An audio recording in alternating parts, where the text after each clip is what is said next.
Recording by Apara Music, Navata. Navata. आगा छौरी जट के दुपहरिया में कहा जाता गा पढ़े जाइए रे तोर बाप के की चाह पढ़े तू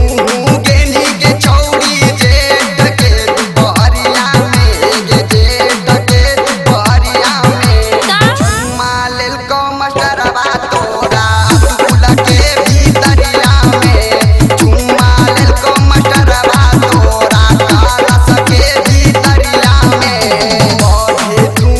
गेली के छौरी जेठ के दुपहरिया में गे जेठ के दुपहरिया में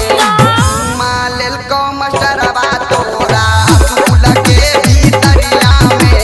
चुम्मा लेल को मास्टरवा तोरा क्लास के भीतरिया में हाय छैला आकाश अमावा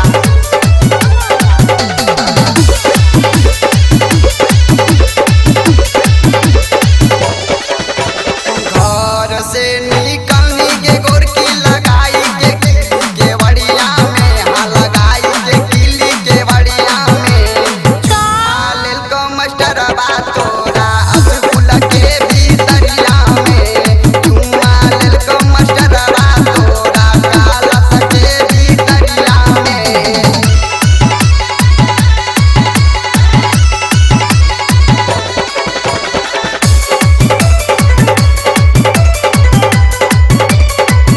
कोई न चिन्हतौ ये करन ओढ़नी बांध के आईनी मुहावा में ओढ़नी बांध के आईनी मुहावा में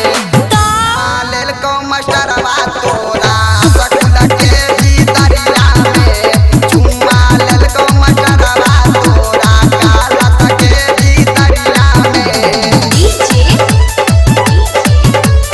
आकाश अमावा